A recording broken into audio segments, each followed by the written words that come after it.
ସାଙ୍ଗମାନେ ନମସ୍କାର ଜୟ ଜଗନ୍ନାଥ। ତ ଯେତେବେଳେ ତାଳଚେର ହାଟତୋଟା ଠାରୁ ଆରମ୍ଭ କରି ମୁଁ ଯେତେବେଳେ ତାଳଚେର ବାଇପାସ୍ ପହଞ୍ଚିଲି ନା, ବାଇପାସ୍ ଅତିକ୍ରମ କରିସାରିଲା ପରେ ମୁଁ ଯେଉଁ ରାସ୍ତାଟି ଧରିଲି, ବର୍ତ୍ତମାନ ମୁଁ ଯାଉଛି ପୁରୁଣା ବଜାର। ତ ପୁରୁଣା ବଜାରକୁ ଯିବା ବେଳେ ଏ ହେଉଛି ତା'ର ଦୃଶ୍ୟ। ଦୁଇ ସାଇଡ଼ରେ ଦେଖନ୍ତୁ, ବର୍ତ୍ତମାନ ଏବେ ତ ବହୁତ କିଛି ଡେଭଲପ୍ ହୋଇଗଲାଣି। ରାସ୍ତାକୁ ଦେଖନ୍ତୁ, ଏପଟିକି ଯେଉଁ ରାସ୍ତାଟା ଯାଇଛି ନା, ସେଇଟା ରାସ୍ତା ଦେଖିପାରୁଥିବେ। ସେ ରାସ୍ତା ସେପଟକୁ ବାହାରିବ ତାଳଚେର, ସେଇଟା ଏପଟକୁ ଗଲାବେଳକୁ ବାଇପାସ୍ର ସେ ଭିତର ଗୋଟେ ରାସ୍ତା ଅଛି, ସେଇଟା ମେନ୍ ରୋଡ଼ରେ ବାହାରି ପାରିବ। କିନ୍ତୁ ଏପଟକୁ ମୁଁ ଧରିଲି, ବର୍ତ୍ତମାନ ଅନ୍ତରାମ ଗେଟ୍ ଦେଇ ମୁଁ ଯାଉଛି। ତ ସାଙ୍ଗମାନେ ଦେଖିପାରୁଥିବେ, ଏଇ ଯେଉଁ ଗେଟ୍ଟା ଅତିକ୍ରମ କରିବ ନା, ଏଇଟା ହିଁ ପୁରୁଣା ବଜାର। ପୁରୁଣା ବଜାର ଏଇଠାରୁ ହିଁ ଆରମ୍ଭ, ଯେଉଁଟାକି ଆମର ଶଙ୍କର ଟେକ୍ସଟାଇଲ୍ ଆଉ ଜଗନ୍ନାଥ ଟେକ୍ସଟାଇଲ୍। ତ ଏମାନେ ବହୁତ ଗୁଡ଼ିଏ ଦୋକାନ ପୁରା ବ୍ରାଣ୍ଡ ଅଛି, ଯେଉଁଟାକି ଭଲ ଦୋକାନ ଗୁଡ଼ିକ ଏଇ ପୁରୁଣା ବଜାରରେ ବି ମଧ୍ୟ 4-5ଟି ଦୋକାନ ଯେଉଁଟାକି ବ୍ରାଣ୍ଡ ପୁରା ଅଛି। ତ ଏଇ ରାସ୍ତା ଦେଇ ମୁଁ ବର୍ତ୍ତମାନ ଯାଉଛି। ଦେଖନ୍ତୁ, ଏଠି ବି ମଧ୍ୟ ପ୍ରତ୍ୟେକ ସାହିରେ ଗଣେଶ ପୂଜାର ମେଢ଼ ଚାଲିଛି। ତ ସାଙ୍ଗମାନେ ଦେଖିପାରୁଥିବେ, ବର୍ତ୍ତମାନ ଏଇ ରୁଟ୍କୁ ଦେଖନ୍ତୁ, ବର୍ତ୍ତମାନ ସେଇ ରୁଟ୍ରେ ହିଁ ମୁଁ ଯାଉଛି। ଆଉ ଥାନା ବି ମଧ୍ୟ ଏଇପଟେ ପଡ଼ିବ, ଏଇ ପୁରୁଣା ବଜାର ପଟେ ତାଳଚେର ଥାନାଟି ବି ମଧ୍ୟ ଅବସ୍ଥିତ। ତ ହାଟତୋଟା ମାର୍କେଟ ତ ଯେତେବେଳେ ଷ୍ଟାର୍ଟିଂ ତାଳଚେର ହେଲା ନା, ରାଜା ଯେତେବେଳେ ରାଜୁତି କରୁଥିଲେ, ଯେଉଁ ସମୟରେ ତାଙ୍କ ପାଖ ସେ ଯେଉଁ ଜାଗା ଯେଉଁଟାକି ରାଜଭାଟି ଠାରୁ ଏଇ ଜଷ୍ଟ 500-700 ମିଟର 800 ମିଟର ଭିତରେ ହିଁ ଏ ବଜାରଟି ସେତେବେଳୁ ହିଁ ସ୍ଥାପିତ ହୋଇଥିଲା, ଯେଉଁଟାକୁ ପୁରୁଣା ବଜାର ବୋଲି ଆମେ କହିଥାଉ। ତ ସାଙ୍ଗମାନେ ଦେଖିପାରୁଥିବେ, ଇଏ ହେଉଛି ବର୍ତ୍ତମାନ ମୁଁ ପହଞ୍ଚି ଗଲିଣି ପାଖାପାଖି ଶଙ୍କର ଟେକ୍ସଟାଇଲ୍ ପାଖାପାଖି ପହଞ୍ଚି ଗଲିଣି। ଏଇପଟେ ଥାନା ବି ହିନ୍ତି ପଡ଼ିବ, ତାଳଚେର ପୋଲିସ୍ ଷ୍ଟେସନ୍ ଯେଉଁଟାକୁ କହୁଛି। ସାଙ୍ଗମାନେ ଦେଖନ୍ତୁ, ବର୍ତ୍ତମାନ ମୁଁ ଯେଉଁ ପର୍ଟିକୁଲାର ଲୋକେସନ୍ ପାଖକୁ ଯାଉଛି, ସେଇଟା ହେଉଛି କ'ଣ, ତାଳଚେର ଯେତେବେଳେ ତାଳଚେର ରାଜା ତାଙ୍କ ଯେଉଁଟାକି ଆମର ଜନ୍ମ ନାହିଁ ପୂର୍ବପୁରୁଷ ଅମଳରେ ଯେଉଁଟା କଥା ପଡ଼ିଛି, ସେଇ ରାଜା ତାଙ୍କ ରାଣୀଙ୍କ ପାଇଁ ଏକ ମନ୍ଦିର ସ୍ଥାପନ କରିଥିଲେ। ସେଇ ମନ୍ଦିରକୁ ମୁଁ ଆପଣମାନଙ୍କୁ ନେବି, ଯେଉଁଟାକୁ କୁହାଯାଉଛି ତାଳଚେରର ରାଣୀ ମନ୍ଦିର। ତ ସାଙ୍ଗମାନେ ଆଉ କିଛି ସମୟ ପରେ ସେ ଜାଗାରେ ମୁଁ ପହଞ୍ଚିବି। ବର୍ତ୍ତମାନ ତ ଗଣେଶ ପୂଜା ଚାଲିଛି, ଗଣେଶ ପୂଜାର ମେଢ଼ ଆପଣମାନେ ତ ଦେଖୁଛନ୍ତି ରାସ୍ତାର ଦୁଇ ସାଇଡ଼ରେ ଦେଖୁଛନ୍ତି। ପୁରୁଣା ବଜାର ମାନେ ଏଇ ଯେଉଁ ଘର ଗୁଡ଼ିକ ଦେଖିପାରୁଥିବେ ରାସ୍ତାର ଦୁଇ ପାର୍ଶ୍ୱରେ, ସାଙ୍ଗମାନେ ଇଏ ହେଉଛି ପୁରୁଣା ଘର। ଦେଖନ୍ତୁ, ମେଢ଼ ବି ଜମକ ଭାବରେ ଚାଲିଛି। ଆଉ ଆପଣମାନେ ଦେଖିପାରୁଥିବେ ଦୁଇ ସାଇଡ଼ରେ ବି ସାଜସଜ୍ଜା ବହୁତ ଭଲ ଅଛି। ଏପଟ ଦୁଇ ସାଇଡ଼୍ ଯେଉଁ ବଜାରଟି ଅଛି ନା, ଏଇଟା ଆକ୍ଚୁଆଲି ଘର ଗୁଡ଼ିକ ମୁଁ ପୂର୍ବରୁ ବି କହିଛି, ଏ ଘର ଗୁଡ଼ିକ ହେଉଛି ପୁରୁଣା ଘର ଗୁଡ଼ିକ।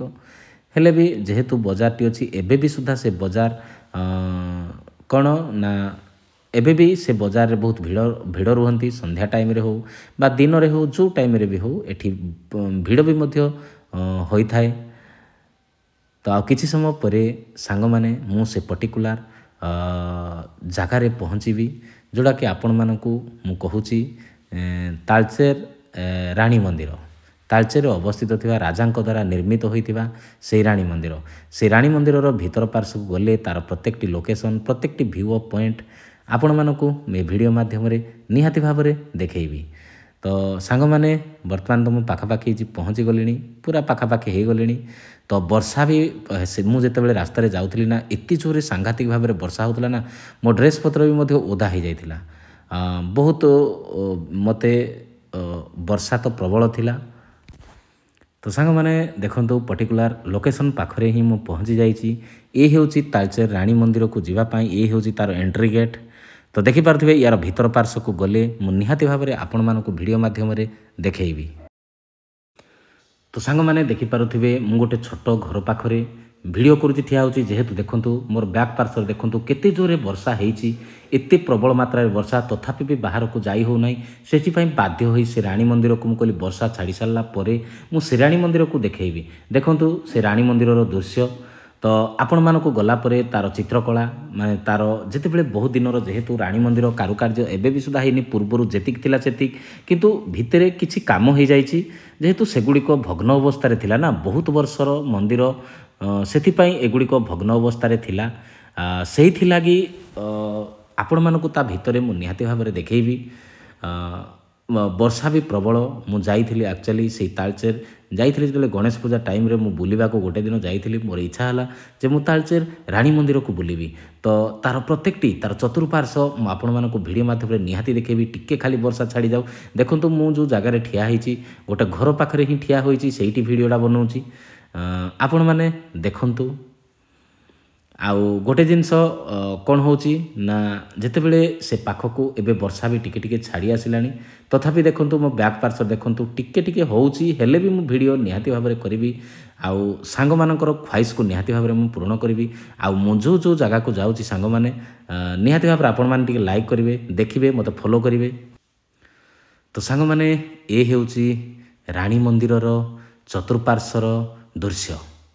ତ ଆପଣମାନଙ୍କୁ ମୁଁ ଗୋଟି ଗୋଟି ପାର୍ଟ କରି ନିହାତି ଭାବରେ ମୁଁ ଦେଖେଇବି। ଟୋଟାଲ୍ ଡିଟେଲ୍ସ ଆପଣମାନେ ଭିଡ଼ିଓରେ ଦେଖିପାରିବେ। ତା'ର ଭିତର ପାର୍ଶ୍ୱ, ତା'ର ବାହାର ପାର୍ଶ୍ୱ, ଆଉ ବାହାର ପରିବେଶ କେମିତି ଅଛି ଦେଖନ୍ତୁ। ଯେହେତୁ ଏଇଟାର ଏଗୁଡ଼ିକୁ ଏହାର ଯତ୍ନ ନିଆଯାଉ ନାହିଁ, ସେଥିପାଇଁ ଏ ମନ୍ଦିର ଗୁଡ଼ିକ ସବୁ ଭଗ୍ନ ଅବସ୍ଥାରେ ରହିଗଲାଣି। ତଥାପି ଏଠାରେ ପୂଜକ ଆସି ପୂଜା କରୁଛନ୍ତି। ଏ ରାଣୀଙ୍କର ମନ୍ଦିର। ଯେତେବେଳେ ରାଣୀ ଠାକୁରକୁ ଦର୍ଶନ କରିବାକୁ ଆସନ୍ତି ନା, ସେ ଏଇ ମନ୍ଦିରକୁ ହିଁ ଆସନ୍ତି। ଆଉ ରାଣୀ ଆଗ ହିଁ ପ୍ରତ୍ୟେକ ଯେଉଁ ମନ୍ଦିର ତାଙ୍କର ଏଇ ଯେଉଁ ମନ୍ଦିର ତାଙ୍କ ପାଇଁ ନିର୍ମିତ ହୋଇଛି, ଏଇ ମନ୍ଦିରକୁ ସେ ପୂଜା କରିବା ପାଇଁ ଆସନ୍ତି, ଯେଉଁଟାକି ଆମମାନଙ୍କର ଜନ୍ମ ନାହିଁ। ତ ସେଇଟା ପୂର୍ବପୁରୁଷମାନେ ଯେଉଁଟାକି ସେମାନେ କହିଯାଇଛନ୍ତି ଏଇ ଜିନିଷଟି। ତ ସାଙ୍ଗମାନେ ଦେଖିପାରୁଥିବେ ମନ୍ଦିରର ଚତୁଃପାର୍ଶ୍ୱ ଦେଖିପାରୁ। ତ ସାଙ୍ଗମାନେ ଦେଖନ୍ତୁ ଚତୁଃପାର୍ଶ୍ୱ ଦେଖନ୍ତୁ। ଏଇପଟେ ଏଇଗୁଡ଼ିକ ଯେଉଁ ପାବଛ ଗୁଡ଼ିକ ହେଇଛି ନା, ଏଗୁଡ଼ିକ ଏବେ ଯେହେତୁ ସେଗୁଡ଼ିକ ଭାଙ୍ଗି ଯାଇଥିଲା, ସେଥିପାଇଁ ପାବଛ ଗୁଡ଼ିକ କିଛି ବର୍ଷ ତଳେ ତିଆରି ହେଇଛି। ତଥାପି ପାବଛ ଗୁଡ଼ିକ ଟାଇଲ୍ସ ପକାଯାଇଛି, ମାର୍ବଲ ପକାଯାଇଛି। ତ ଏଗୁଡ଼ିକ ତଥାପି ଖସି ଯାଉଛି, ଭାଙ୍ଗି ବି ଗଲାଣି। ୟାର ଭିତର ପାର୍ଶ୍ୱକୁ ମୁଁ ଆପଣମାନଙ୍କୁ ଭିଡ଼ିଓ ମାଧ୍ୟମରେ ନିହାତି ଦେଖେଇବି। ଦେଖନ୍ତୁ ରାଜା ରାଣୀଙ୍କ ପାଇଁ ଏ ମନ୍ଦିରଟିକୁ ସେ ସ୍ଥାପନ କରିଥିଲେ, ଯେଉଁଟାକି କୁହାଯାଉଛି ଏ ହେଉଛି ରାଣୀ ମନ୍ଦିର। ତାଳଚେରର ଏ ପ୍ରସିଦ୍ଧ ରାଣୀ ମନ୍ଦିର ଅଟେ। ତ ସାଙ୍ଗମାନେ ତାଳଚେରର ଏ ପ୍ରସିଦ୍ଧ ରାଣୀ ମନ୍ଦିର ଆପଣମାନେ ତ ତା'ର ଭିଡ଼ିଓକୁ ଦେଖିପାରୁଥିବେ।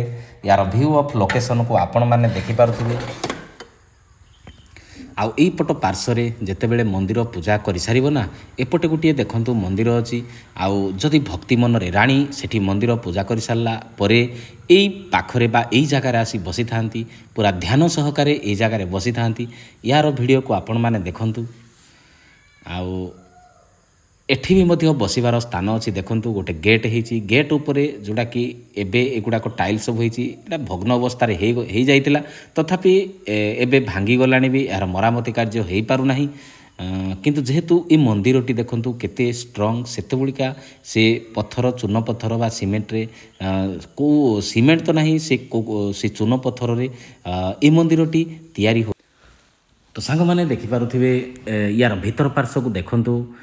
ରାଣୀଙ୍କ ପାଇଁ ଯେଉଁ ମନ୍ଦିରଟି ତିଆରି ହେଇଛି, ଏଇ ଜାଗାରେ ଏ ଭିତରେ ଠାକୁର ଅଛନ୍ତି। ଏଇଠି ଭିତରେ ଏଇ ଭିତର ସ୍ଥାନରେ ଯେଉଁଟାକି ଠାକୁର ତାଙ୍କର ଏଇଟା ପୂଜା ଚାଲିଥିଲା, ସେତେବେଳିକା ଠାକୁର ବି ତାଲା ପଡ଼ିଯାଇଥିଲା। ତ ଭିତର ସ୍ଥାନକୁ ଆପଣମାନଙ୍କୁ ଭିଡ଼ିଓ ମାଧ୍ୟମରେ ଦେଖାଇ ପାରୁନାହିଁ, କିନ୍ତୁ ୟାର ବହିର୍ପାର୍ଶ୍ୱକୁ ମୁଁ ଦେଖାଉଛି କେଉଁଠି କ'ଣ ଅଛି ଦେଖିପାରୁଥିବେ ସାଙ୍ଗମାନେ। ଦେଖନ୍ତୁ ସେଠି ତାଲା ପଡ଼ିଛି। ତ ଆପଣମାନଙ୍କୁ ମୁଁ ସେଇ ଭିତରକୁ ଆଉ ଦେଖିପାରିଲି ନାହିଁ। ଯେତେବେଳେ ନନା ପୂଜା କରୁଥିଲେ ସେ ସମୟରେ ଆସି ଭିଡ଼ିଓ କରିଥିଲେ ବି, ତାର ଭିତର ପାର୍ଶ୍ୱରେ କେଉଁ ଠାକୁରକୁ ପୂଜା କରୁଥିଲେ, କ'ଣ କରୁଥିଲେ, ତାର ଭିଡ଼ିଓ ଆପଣମାନେ ଦେଖିପାରିଥାନ୍ତେ। ତ ସାଙ୍ଗମାନେ ଦେଖିପାରୁଥିବେ ବର୍ତ୍ତମାନ ୟାର ଚତୁଃପାର୍ଶ୍ୱକୁ ଦେଖନ୍ତୁ। ଏ କାରୁକାର୍ଯ୍ୟ ବହୁତ ସୁନ୍ଦର ଥିଲା। ସେତେବେଳିକା ବଢ଼େଇମାନେ ବହୁତ ସୁନ୍ଦର ଭାବରେ କାରୁକାର୍ଯ୍ୟ କରୁଥିଲେ। ଦେଖନ୍ତୁ ଏଠି ବୃନ୍ଦାବତୀଙ୍କର ମା ବୃନ୍ଦାବତୀ ଏଠାରେ ଅଛନ୍ତି। ଦେଖନ୍ତୁ ଏଇଠି ତାଙ୍କର ଚଉରା ବି ମଧ୍ୟ ତିଆରି ହେଇଛି। ତ ସାଙ୍ଗମାନେ ୟାର ଭିଡ଼ିଓକୁ ତ ଆପଣମାନେ ଦେଖିଲେ। ଯଦି ମୋ ଭିଡ଼ିଓଟି ଭଲ ଲାଗୁଥାଏ ନିହାତି ଭାବରେ ଲାଇକ୍ କରିବେ, ଆଉ ସବସ୍କ୍ରାଇବ୍ କରିବେ, ପାଖରେ ଥିବା ବେଲ୍ ଆଇକନ୍କୁ ଦବାଇ ଦେବେ। ମୋ ଭିଡ଼ିଓର ପ୍ରତ୍ୟେକଟି ନୋଟିଫିକେସନ୍ ଆପଣମାନଙ୍କ ପାଖରେ ନିହାତି ଭାବରେ ପହଞ୍ଚିଯିବ। ତ ସାଙ୍ଗମାନେ ୟାର ଚତୁଃପାର୍ଶ୍ୱ ତ ଦେଖୁଛନ୍ତି, ଆଉ କ'ଣ କହିବି, ରଖୁଛି। ଜୟ ଜଗନ୍ନାଥ।